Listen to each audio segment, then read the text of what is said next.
皆さんごきげんよう、上川薫です。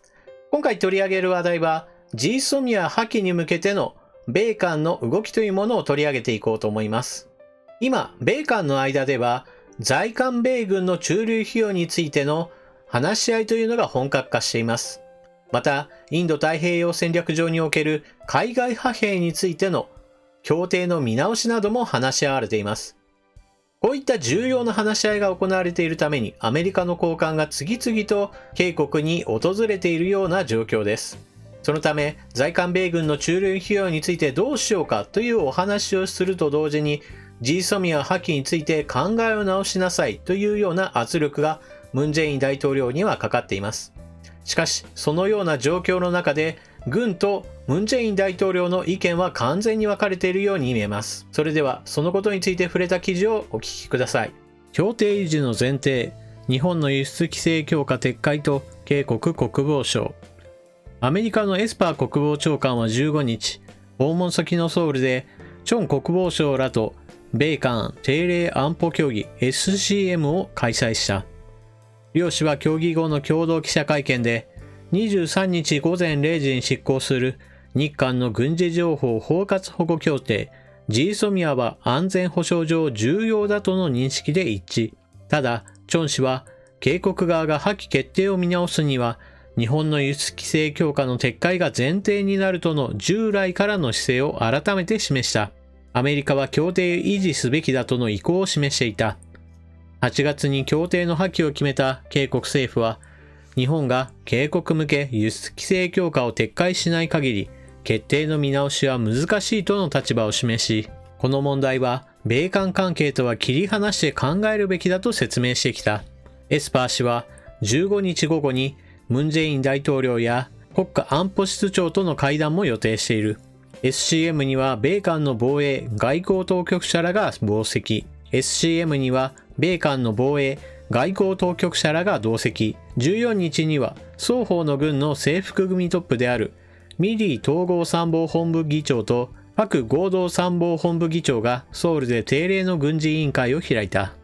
エスパー国防長官は午前中は軍関係者と会談を行い、そして午後においてはムン・ジェイン大統領との会談を行っています。ムン大統領、日本との軍事情報共有は困難。GSOMIA終了か。ムン・ジェイン大統領は15日、青瓦台でエスパーアメリカ国防長官と会談し、執行期限が迫っている警国と日本の軍事情報包括保護協定 GSOMIA と関連し、安全保障上信頼できないという理由で対韓輸出規制を強化した日本と軍事情報を共有するのは難しいとの立場を改めて伝えた上で、韓米日韓の安保協力は重要で持続的な努力を傾けるとの意向を示した。青瓦台のコ・ミンジョン報道官が会見で伝えた。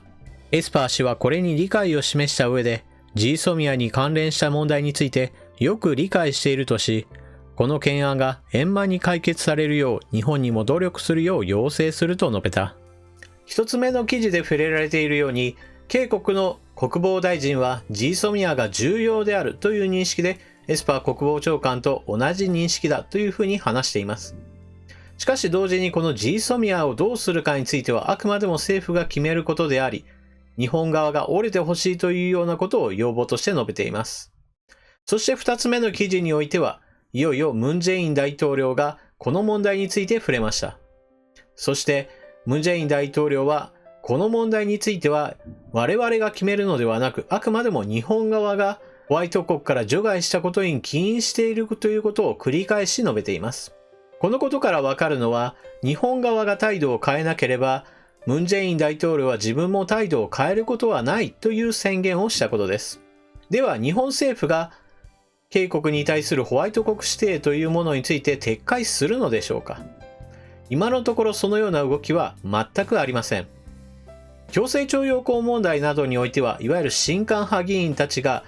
日本側が折れてあちらの国の言いなりになるべきだというような様々な妥協案を提示しています。一方でこの問題に関しては、親韓派の議員と言われるような人物たちも何か日本側が折れるべきだというような意見を出している場面は今のところ見たことはありません。二階幹事長にしても河村議員にしてもその他野党の議員にしても野党の議員はもしかしたら言っているかもしれませんが、少なくとも自民党の議員の中でホワイト国指定について破棄して GSOMIA を延長するように日本側が動きをするべきだというような意見を述べている人はいなかったはずです。このような動きから少なくとも現状の状態が続くのであれば GSOMIA の破棄完全終了というものが見えてきました。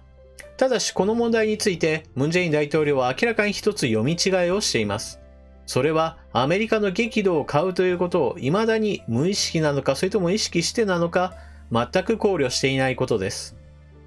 今回エスパー国防長官と会った際にもやはり日本側をアメリカが動かしてほしいというような話をしているわけですが、アメリカ側がこの話について全く無視しているような状態だと私は思います。ムン・ジェイン大統領にしてみればこの GSOMIA 破棄というのはあくまでも日韓の間の問題でありアメリカは関係ないというスタンスをとっています。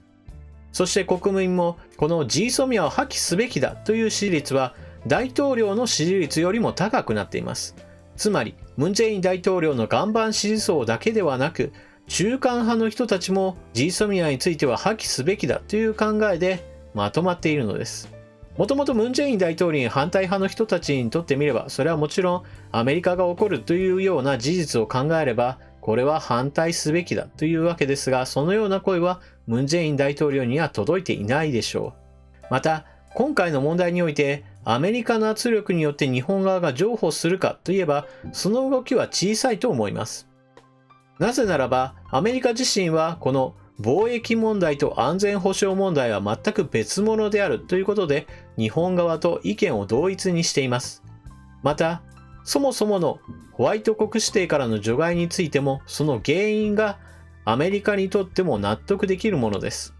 日本から輸出したものが警国において軍事転用可能な物質としてさらに横流しされているかもしれないというのはアメリカにとっても重要な出来事です。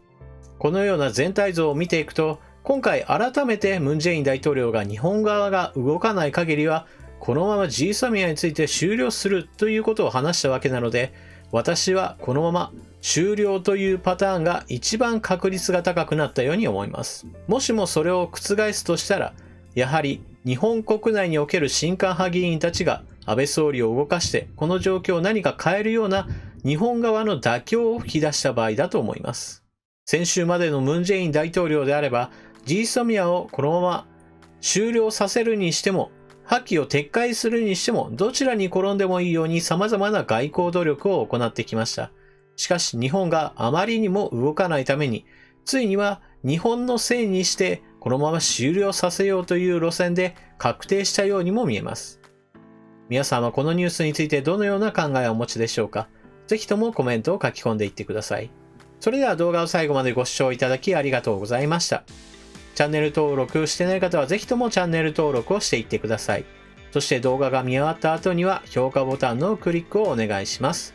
それでは次の動画でまたお目にかかりましょう。またね。